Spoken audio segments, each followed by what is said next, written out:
My name is Jonathan Duncan. I'm 46 years old, a heavy equipment operator from Billings, Montana.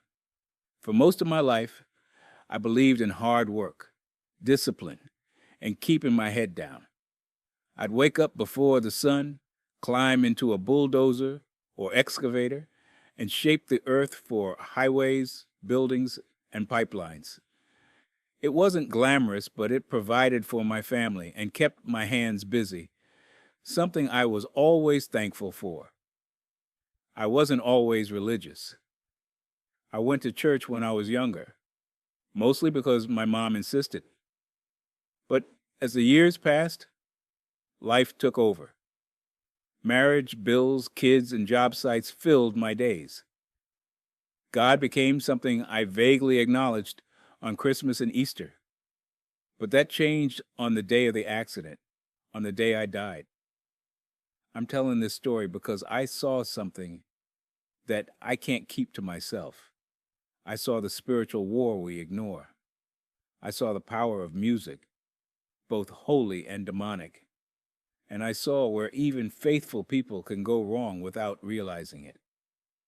I was sent back to share this, not for fame, not for fear, but to warn and wake up the people of God. This is my testimony. It was a Thursday, clear skies, no wind. I was assigned to a remote road building project out in the hills, about 2 hours north of town. Just another long, dusty day behind the wheel of a massive grader. I'd been listening to my usual mix of country and old school rock, songs I'd known since I was young. They made the long hours pass easier. Around 4:30 p.m., I started driving back. I remember feeling unusually tired, like something heavy was sitting on my chest.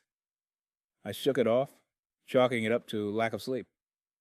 I don't remember the crash. All I know is a semi lost control on a curve and hit me head on. They said my truck flipped twice, then landed in a ditch. I woke up, but not in a hospital. Not at first. I found myself floating above my body, looking down at twisted metal, glass shards, and blood on the steering wheel. Paramedics were trying to cut me out, but I wasn't afraid. I wasn't even in pain anymore. It felt like my soul had stepped out of time. Then it all changed. I felt pulled, sucked almost, through a tunnel of darkness. It wasn't peaceful. It wasn't warm. It felt wrong, like being dragged underwater with chains on your arms. The air grew thick and hot. I landed hard on cracked, dry ground. All around me was smoke, distant screams, and a silence that was alive. I was in hell. At first, I didn't know why. I hadn't murdered anyone. I paid my taxes. I loved my wife and worked hard. But here I was, standing in a place I'd heard about in sermons I barely listened to. Then I saw them. Souls. Thousands of them. Men and women, old and young. And the way they suffered. It was beyond anything I could describe. There weren't just flames. There were chambers, like prisons, each with a unique torment. Some people were in cages, others shackled and stretched. But the ones that drew my attention most were singing. Yes, singing.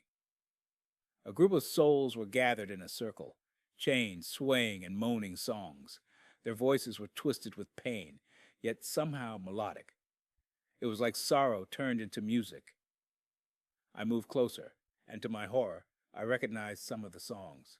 They were Christian songs, worship music, hymns. But here, they sounded broken. Then I saw the demons. They weren't wearing horns or pitchforks. They were shadows, changing shape. Their eyes glowed red, and their laughter, low and mocking, rattled through the pit. One demon moved toward me, snarling.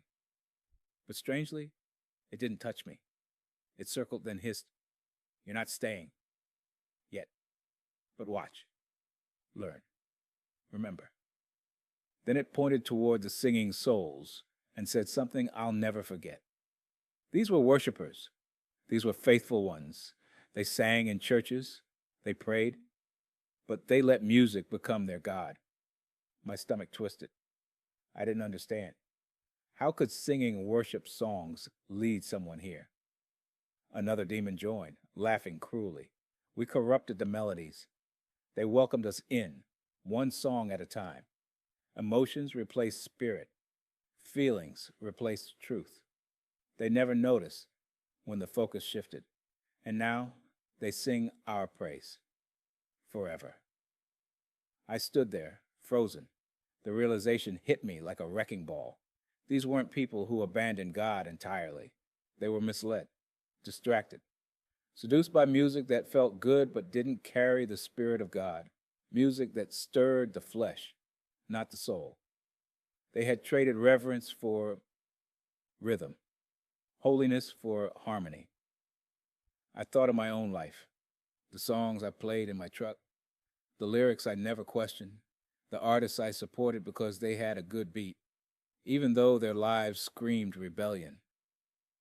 I felt exposed, like I had been walking blind.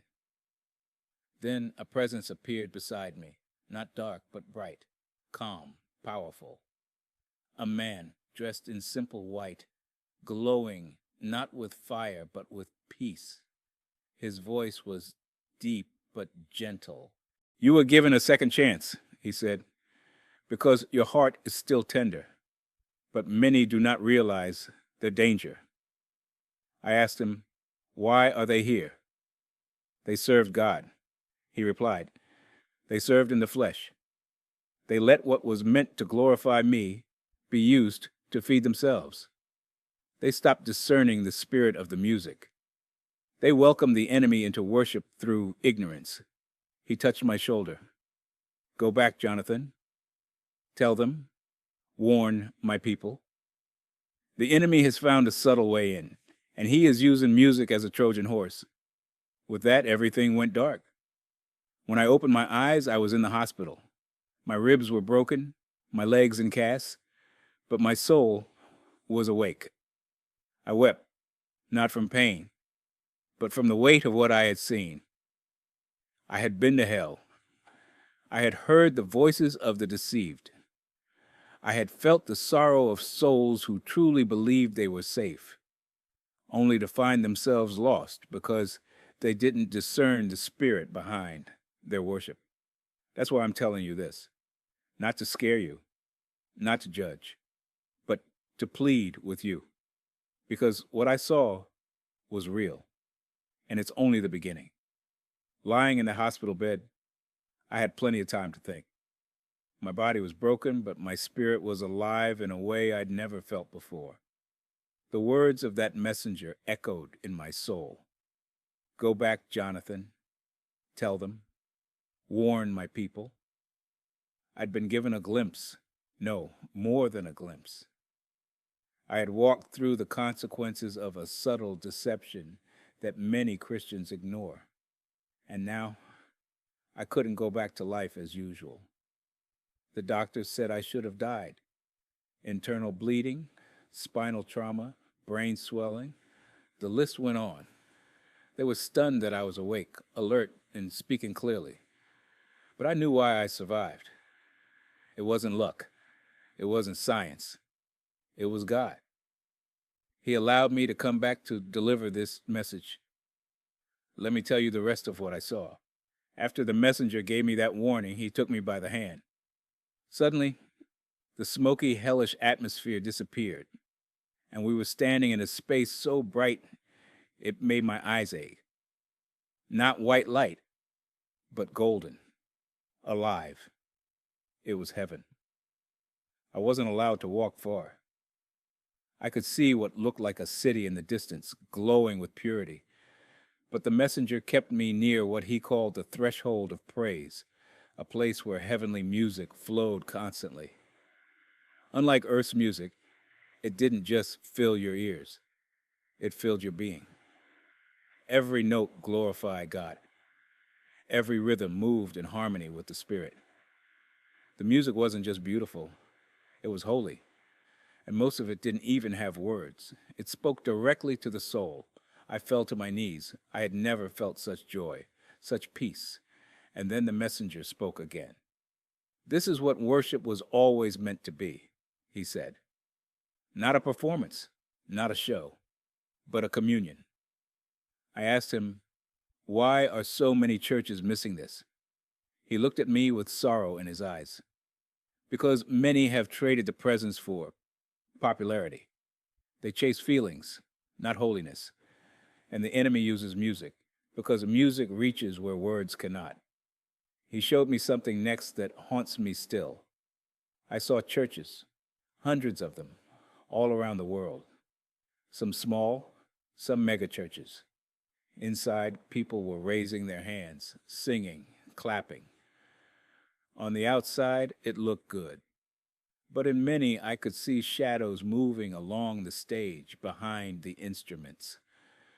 Demonic presences, unseen by the congregation, whispering into the ears of musicians. They weren't attacking the church from outside, they were leading the worship. The messenger explained, these musicians once started with pure hearts, but the enemy lured them with fame, recognition, and platform. Now their songs stir crowds, but not heaven. Their lyrics may sound spiritual, but their inspiration is tainted. I saw one worship leader crying as he sang, and I thought, surely this man is connected to God. But the messenger showed me his heart, and it was filled with pride. He longed more for applause than for the Lord. He chased emotional reaction, not spiritual impact. Even sincere emotion, the messenger said, can be deceiving if not anchored in truth. True worship begins in humility, not harmony. Then he showed me another vision. A small church in the countryside, maybe no more than 20 people, an old piano, off-key singing. But heaven rejoiced over them. Why? I asked. Because their hearts are aligned with me. Their song may be off-key to man, but it is in tune with the Spirit. They do not sing to impress. They sing to surrender. I wept again. I had spent so many years thinking worship was about good music. I had judged churches by their bands, playlists, and stage lights. But I never stopped to ask, whose spirit is this music stirring? Mine or God's? As the vision began to fade, the messenger gave me a final warning.